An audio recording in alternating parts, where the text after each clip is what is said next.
आज फिर मेरे शौहर मुझ पर गुस्से से हाथ उठाने ही वाले थे कि मेरे ससुर ने आगे बढ़कर मेरे शौहर का हाथ पकड़ लिया और कहा, खबरदार, आज तो ये हरकत कर ली, आइंदा दोबारा कभी ये हरकत ना हो। तुम जानते नहीं औरत पर हाथ उठाना वो भी बिला ज़रूरत गुनाह है। और फिर बहू ने ऐसी भी कौन सी बड़ी गलती कर दी, सिर्फ खाने में नमक ही तो तेज़ हुआ और मैं वो खाना खाने से मर थोड़ी गया, मैं अभी ज़िंदा हूँ। मगर बाबा, अगर आपको कुछ हो जाता तो इसका जिम्मेदार कौन होता? मेरे शौहर नवीद ने बाबा को जवाब दिया और मुझे गुस्से की नज़रों से देखते हुए गुस्से में अंदर कमरे की तरफ चले गए। मैं आंसू बहाते हुए रो रही थी जब ही मेरे सर पर मेरे बाप जैसे ससुर ने प्यार से हाथ रखा और कहा, बहू फिक्र ना करो, मैं अभी जिंदा हूँ। और नवीद को तो तुम जानती हो, वो छोटी छोटी बातों पर जल्दी गुस्से हो जाता है। मैं उसे समझाऊंगा। जाओ अंदर जाओ और जाकर खाना खा लो। नवीद का गुस्सा ठंडा हो जाएगा तो वो भी खा लेगा। मैं अंदर जा ही रही थी कि बाबा कहने लगे, सुनो, ऐसा करो, नवीद के लिए खाना ले जाओ और उसे प्यार से मनाना, वो मान जाएगा। मैं अपने बेटे को जानता हूँ, वो ज़्यादा देर गुस्से में नहीं रहता। मैं नवीद के लिए खाना लेकर अंदर कमरे में डरते डरते गई और जाकर खाना टेबल पर रखा और कान पकड़कर प्यार से सॉरी कहने लगी। नवीद भी अब मुझे गुस्से की नज़रों से देख रहे थे, मगर मेरा मायूस चेहरा देखकर वो ज़्यादा देर मुझसे नाराज़ ना हो सके और मुझे देखकर मुस्कुराने लगे और मेरा हाथ पकड़कर अपने पास बिठाया और कहने लगे, आओ मेरे साथ बैठकर तुम भी खाना खा लो। हम दोनों खाना खाने लगे थे और मेरी नज़र जब दरवाजे पर पड़ी तो वहाँ बाबा हमें प्यार से देखकर हंस रहे थे और फिर बाबा चले गए। जब मैंने नवीद से कहा, आप जानते हैं मैं ऐसी लापरवाही कभी नहीं करती, मैंने बाबा के खाने में नमक कम ही रखा था। मैं जानती हूँ वो बीपी और शुगर के मरीज़ हैं और नमक तो उनके लिए बिल्कुल जहर है, फिर मैं जानकर भला ऐसा क्यों करूँगी? और ख़ासकर उस वक़्त जब आपकी अम्मी कुछ दिनों के लिए अपने भाई के पास गई हुई हैं, क्योंकि अम्मी भी बाबा की फ़िक्र से अपने बीमार भाई की इयादत के लिए नहीं जा रही थी। मगर मैंने ही उन्हें ज़ोर ज़बरदस्ती भेज दिया था कि मैं हूँ ना, सारा घर आराम से देख लूँगी, मैं यहाँ सब संभाल लूँगी और बाबा का भी हर तरह से पूरा ख्याल रखूँगी। नवीद कहने लगे, वो तो ठीक है, मगर ये तुमने पहली बार गलती नहीं की, इससे पहले भी बाबा के खाने में नमक तेज़ हुआ है, वो भी कई बार, और आज भी वही गलती दोहराई गई। नवीद की बात सुनकर मैं भी हैरत ज़दा थी कि भला ऐसे कैसे हर बार मुझसे ये गलती बार बार हो जाती है। इस वक्त फिजान और नादिया दोनों ही बच्चे सो गए थे और नवीद और मैंने एक दूसरे से दिल साफ कर लिए थे।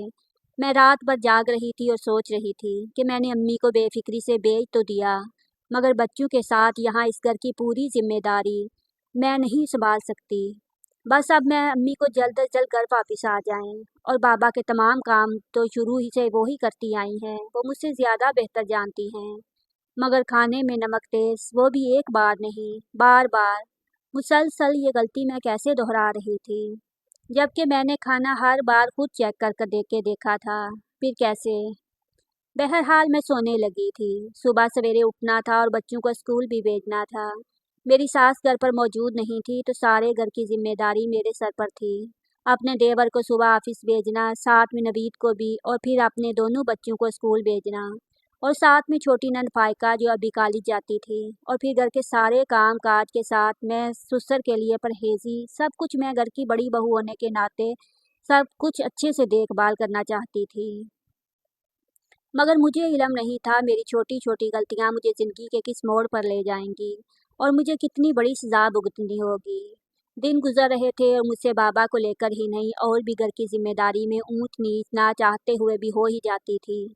मगर मेरे बाप जैसे ससुर हमेशा मेरे सर पर हाथ रखते हुए और मुझे हौसला देते कि बच्ची है, कोई बात नहीं, गलती तो इंसान से ही होती है, सब ठीक हो जाएगा। बच्चों को स्कूल से घर लाना था और ना जाने मैं कैसे भूल गई, क्योंकि उस दिन बाबा की शुगर बिल्कुल हाई चल रही थी और इस वक्त घर पर कोई मौजूद ना था। मैं बाबा को लेकर अस्पताल ले जाना चाहती थी, मगर कोई भी गाड़ी इस वक्त घर पर नहीं थी। और फिर बाबा कहने लगे, बहू तुम ऐसा करो, डॉक्टर को यहीं बुलवा लो, मेरी इतनी हिम्मत नहीं कि मैं अस्पताल पहुंच सकूं। ऐसा ना हो मुझे रास्ते में ही कुछ हो जाए। मैंने फौरन ही, अल्लाह ना करे बाबा, ऐसी बातें तो ना करें, आपको कुछ नहीं होगा, इंशाल्लाह सब ठीक हो जाएगा, आपको कुछ नहीं होगा, मैं बस अभी डॉक्टर को यहाँ बुलाती हूँ। मैंने जल्दी से कॉल करके बाबा की फैमिली डॉक्टर को बुलवाया और उन्होंने कुछ दवाएं दी और इंजेक्शन भी। जिससे बाबा कुछ देर के लिए सो गए थे और अब उनकी तबीयत थोड़ी बेहतर लग रही थी।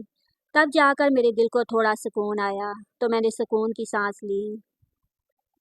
मगर जब मेरी नज़र घड़ी पर पड़ी तो दोपहर के 3 बजे थे। चौंक पड़ी और फौरन ही दरवाजे की तरफ दौड़ी।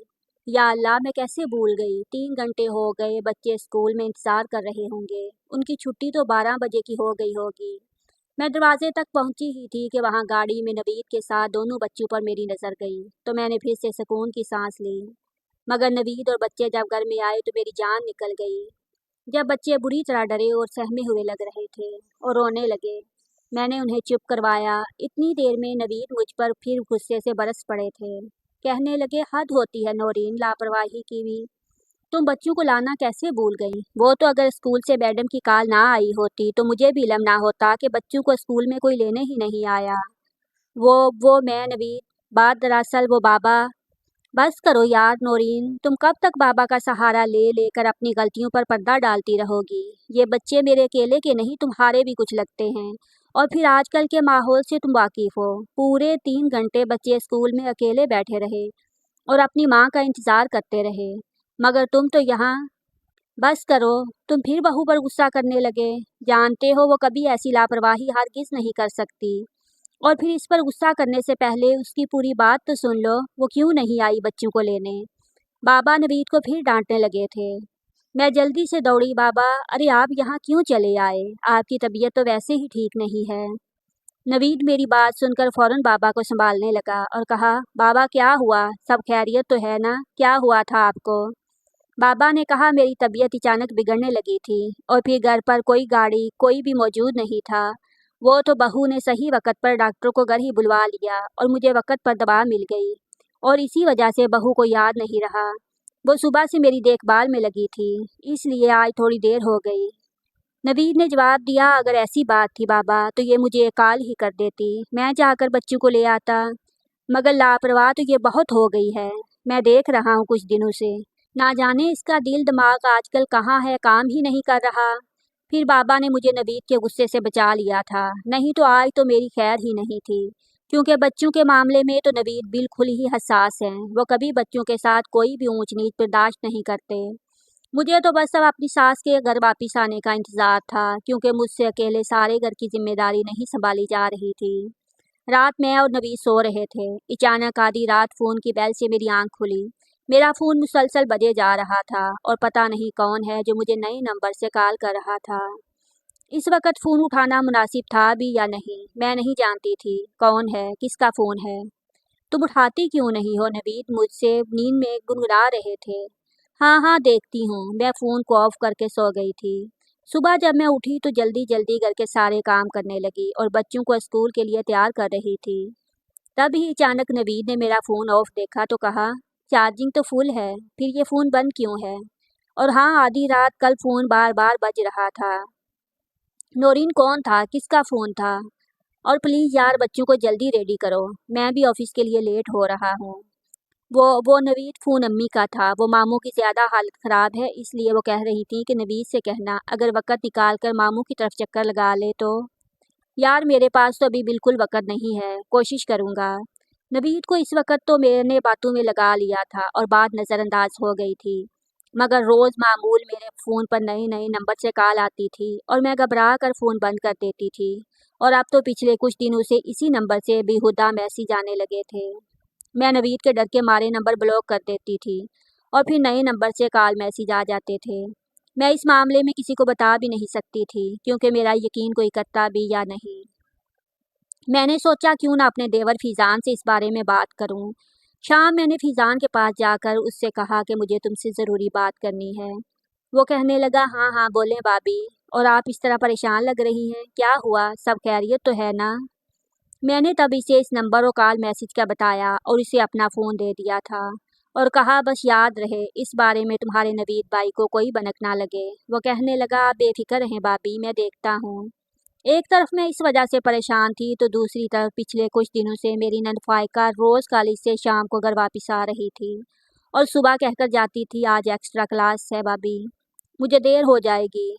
ये ना जाने किस नई मुसीबत में मुझे डालने वाली थी। अब तो फाइका को लेकर मैं बहुत परेशान होने लगी थी। क्योंकि कुछ भी गलत हुआ तो नवीद तो मुझे ज़िंदा ही मार डालते कि उसकी बहन की मेरी ही जिम्मेदारी थी इन दिनों। जब जब मैं फ़ाइका से इस बारे में कोई सवाल करती और उसे समझाती तो वो उल्टा मुझ पर ही बरस पड़ती और कहती आप मुझ पर शक करती हैं, भाभी गलत इल्ज़ाम लगाती हैं, मैं बाई से कहकर आपकी शिकायत करूँगी। मैं सुनकर डर जाती थी और खामोश हो जाती थी, मगर मेरी तो कुछ समझ ही नहीं आ रहा था कि यह सब मेरे साथ क्या हो रहा था, क्योंकि मैं जितना संभालना चाहती थी घर के सारे मामले मेरे हाथों से निकलते जा रहे थे। मैंने थक हार कर एक दिन अम्मी को कॉल की और उनसे मामू की खैरियत मालूम की और वापसी का मालूम किया, तो वो अफसुर्दा होकर कहने लगी, बहू वापसी का तो कुछ पता नहीं अभी, लेकिन मेरे भाई की तबीयत बिल्कुल नासाज है और इस वक्त मैं भाई भाभी को अकेले छोड़कर नहीं आ सकती, मुझे कुछ दिन और लगेंगे। मैं हैरत ज़दा हो गई थी कि जब तक मैं कैसे संभाल सकूंगी। बहरहाल मेरी कोशिश जारी थी सब कुछ अच्छे से देख सकूं, मगर कुछ ना कुछ नई मुसीबत मेरे सर पर आती ही जा रही थी। एक रोज़ मैं अकेले कमरे में बैठी सब कुछ सोच रही थी। उसी वक्त बाबा ने दरवाज़ा नॉक किया और कहा, बहू मैं अंदर आ जाऊं? मैंने जल्दी से सर पर दुपट्टा ओढ़ा और कहा, हाँ हाँ बाबा ज़रूर, आप वहाँ क्यों खड़े हैं? और सब खैरियत? अगर कोई काम था तो आप मुझे बुलवा लेते। बाबा मुस्कुराने लगे और मेरे पास बैठकर मुझे समझाते रहे, घंटों बातें करते रहे। वो कहने लगे, घबरा कर हार कर कुछ नहीं होगा और इस तरह कब तक तुम नबी से डरती रहोगी? कभी अपने हक के लिए भी आवाज़ उठाओ, मैं तुम्हारे साथ हूँ। और नवीद से आज के बाद डरने की कोई ज़रूरत नहीं है, मेरी तरफ से इजाज़त है। वो जब तुम्हारे साथ गलत करे तुम उसके खिलाफ खड़ी हो सकती हो। अगर वो मेरा बेटा है तो तुम भी मेरी बेटी हो। बाबा की बातें सुनकर मैं पुरसुकून महसूस कर रही थी और इतनी देर में हाल से फ़ाइका और नवीद की कुछ बहस करने की आवाज़ें आ रही थीं। मैं जल्दी से दौड़ी और जाकर देखा तो फ़ाइका पर नवीद हाथ उठा रहे थे। मैंने फ़ाइका को अपनी जानब खींच लिया था कि नवीद क्या कर रहे हैं ये आप? जवान बहन पर हाथ उठाना कौन सा बड़ापन है? नवीद तो उल्टा मुझ पर ही शुरू हो गए थे, तुमसे बोल बोल कर ये रोज़ काली से देर आती है, तुमने कभी इससे पूछना गवारा नहीं किया और उल्टा उसे बचाकर सर पर चढ़ा रही हो। पूछो ये रोज़ किस गैर लड़के से काली के बहाने सुबह से शाम बाहर क्या गुल खिला रही है। ये सुनते ही बाबा की तबीयत बिगड़ने लगी थी। हम सब फौरन ही बाबा की तरफ भागे और उनको दबा दी। उनका टेंशन से बीपी हाई होने लगा था। जब बाबा सो गए और फ़ाइका रोते हुए अपने कमरे में चली गई तो नवीद गुस्से से मेरे ऊपर बरसने लगे और सारा इल्ज़ाम मुझे देने लगे थे कि फ़ाइका के इस गलत काम के पीछे तुम्हारा कसूर है। अगर तुम पहले हमें बता देती तो ये सब ना होता और बाबा की तबीयत भी ना बिगड़ती। दूसरी तरफ फैज़ान ने मुझे फ़ोन वापस कर दिया था और कहने लगा, अब कोई नंबर नहीं आएगा भाभी, आप बिल्कुल फ़िक्र ना करें। मगर कुछ दिनों बाद इस नंबर का सिलसिला दोबारा शुरू हो गया था और मैं डर के मारे नवीद से कुछ ना कह पाती थी, क्योंकि घर में पहले ही मेरी वजह से बहुत सी मुसीबतें सर आई हुई थीं। अगर इस बारे में नवीद को पता चलता तो वो उल्टा मुझ पर ही शक करते। एक रात बार बार कॉल आ रही थी और नवीद की नींद की फ़ोन की आवाज़ पर मुसलसल ख़राब हो रही थी। इसी बीच मैंने गुस्से में फ़ोन उठाया और कमरे से बाहर चली गई और जब कॉल उठाकर मैंने उसे बातें सुनाना शुरू की तो मैं दंग रह गई। वो जिस तरह से मुझसे बातें करने लगा था, उसे मेरे और मेरे घर के बारे में सारी इत्तला थी और मैं चौंक पड़ी जब उसने कहा वो मुझसे शादी करना चाहता है और मेरे बच्चों को भी कबूल कर लेगा, बस मैं इस घर से भागकर उससे शादी कर लूँ। तब मैंने उसे खूब बातें सुनाई, लेकिन मेरी तो जान ही निकल गई जब पीछे से नवीद ने आवाज़ दी। वो पीछे ही कमरे के दरवाजे पर खड़े थे। नौरीन नौरीन, मैंने घबराते हुए कॉल काट कर पीछे देखा और कहा वो अम्मी की कॉल थी, मैं उन्हीं से बात कर रही थी। नवीद ने हैरत से पूछा, रात के इस वक्त? वो हाँ अम्मी दिन में फ़ोन कर रही थी तो मेरी बात ना हो सकी थी, बच्चे सो गए थे तो सोचा आराम से इस वक्त अम्मी से बात कर लूँगी। मैंने फिर नवीस को बहाना करके बात बना दी थी, मगर वो नंबर ना जाने किसका था और कौन मुझे मैसेज और फ़ोन कर करके तंग कर रहा था, मेरी तो समझ से ही बाहर था। और इसकी बेहुदा बातें सुनकर मैं तो थर थर काँप रही थी। मगर नवीस से मैं ये सब कब तक छुपाती। मैंने सोचा क्यों ना मैं इस मामले में अपने ससुर से बात करूं। मैंने अगले दिन ससुर को इस बारे में सब कुछ बताया। वो भी परेशान होने लगे और कहने लगे, बहू अभी तो इस बारे में बिल्कुल नवीद से कोई जिक्र ना करोगी, क्योंकि वो इसका गुस्सा तो तुम जानती हो, वो हरगिज़ बर्दाश्त नहीं करेगा और उल्टा तुम पर शक करने लगेगा। बाबा बिल्कुल ठीक कह रहे थे। मैं ये सोचकर खामोश हो गई थी और मैंने अपना सिम नंबर बदल लिया था, मगर ना जाने कैसे उसे वो नंबर भी मेरा मिल गया था। میں جب جب اس سے بات کرتی ایسا محسوس ہوتا جیسے اسے میرے پل پل کی خبر تھی۔ پھر ایک دن کچھ ایسا ہوا میں تو دنگ ہی رہ گئی تھی، میرے تو پیروں تلے سے زمین ہی نکل گئی تھی۔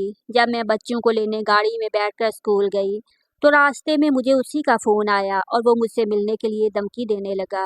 وہ کہہ رہا تھا کہ وہ جانتا ہے اس وقت اس کے بچے اسکول میں ہیں اور وہ انہیں وہیں سے اغوا کر لے گا اگر میں اس سے ملنے ابھی اسی وقت ایک ہوٹل میں نہ گئی تو۔ میں تو خوف سے تھر تھر کانپ رہی تھی اور ساتھ میں جیسے ہی اسکول پہنچی میرے چہرے کا تو رنگ ہی اڑ گیا تھا۔ اسکول میں بچے موجود نہ تھے اور اسکول والوں نے کہا کہ اسکول کا کارڈ دکھا کر کوئی بچوں کو پہلے ہی لے جا چکا ہے۔ میں تو سر پکڑ کر وہیں بیٹھ گئی تھی۔ میں اس وقت کس کو کہتی، کس سے مدد مانگتی؟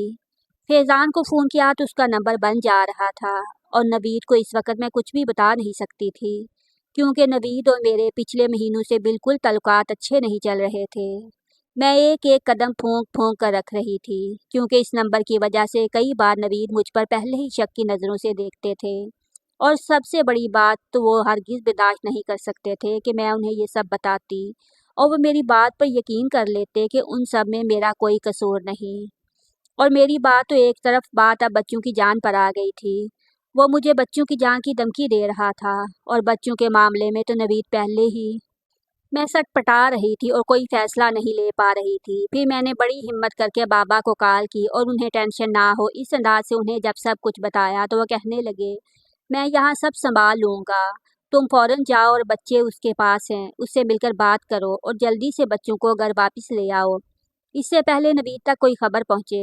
تم فکر نہ کرو، میں تمہارے ساتھ ہوں بہو۔ ابو کی باتوں سے مجھے پھر سے تسلی ہونے لگی تھی اور میری ہمت میں تھوڑا حوصلہ پیدا ہونے لگا تھا۔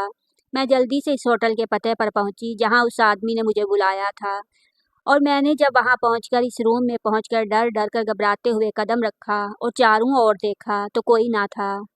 میرا دل اندر سے گھبرا رہا تھا، مجھے اپنے بچوں کی فکر کھائی جا رہی تھی۔ وہ کہاں ہوں گے، کیسے ہوں گے، کہیں انہیں کچھ ہو گیا تو میں نوید کو کیا منہ دکھاؤں گی؟ اتنی دیر میں وہ سامنے سے چلا آیا تھا اور ساتھ میں اس کے میرے دونوں بچے تھے۔ اس کے چہرے پر نقاب لگا ہوا تھا، میں ٹھیک سے اسے پہچان نہیں سکتی تھی مگر وہ فوراً ہی مجھ سے اس طرح سے باتیں کرنے لگا جیسے مجھے نہ جانے کب سے جانتا ہوگا۔ اور بچوں کے ہاتھ میں بھی بہت سارے چاکلیٹ اور غبارے وغیرہ تھے اور وہ بچوں سے بھی بالکل بے تکلف ہو کر باتیں کر رہا تھا۔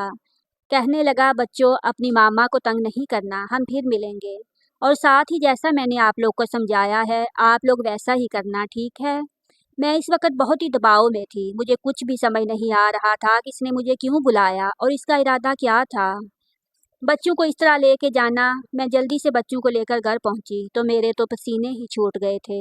گھر کے حال میں پورا گھر جمع تھا، وہاں بابا، امی، نوید اور فیضان، فائقہ سب ہی موجود تھے اور سب کی نظریں مجھ پر جمی ہوئی تھی۔ ایسا لگ رہا تھا جیسے میں نے کوئی گناہ کر کے واپس لوٹ کر آئی ہوں، لیکن جب میں نے بابا کی طرف نظریں کی تو وہ نظریں جھکائے جیسے انہیں مجھ سے اس گناہ کی امید نہ تھی، جیسے میں نے گھر والوں کی ساری امیدوں پر پانی پھیر دیا تھا اور گھر والوں کی عزت میں اپنے پیروں تلے لوند کر چلی گئی۔ مگر میرا قصور ہی کیا تھا؟ میرے ذہن میں ہزاروں سوالات آنے لگے تھے اور میں اسی کشمکش میں تھی، لیکن جب نوید نے غصے سے میرے منہ پر تھپڑ مارا اور مجھے وہ تصاویر دکھائیں تو میری تو روح ہی لرز گئی۔ میں چونک کر رو پڑی، میری اور اس آدمی کی وہ بےہودہ تصویریں، میری تو آنکھیں ہی پھٹی کی پھٹی رہ گئی تھی اور ساتھ میں میری تو گھر والوں کے سامنے نظریں ہی نہیں اٹھ رہی تھی۔ سب نے میرے اوپر الزام تراشی شروع کر دی تھی۔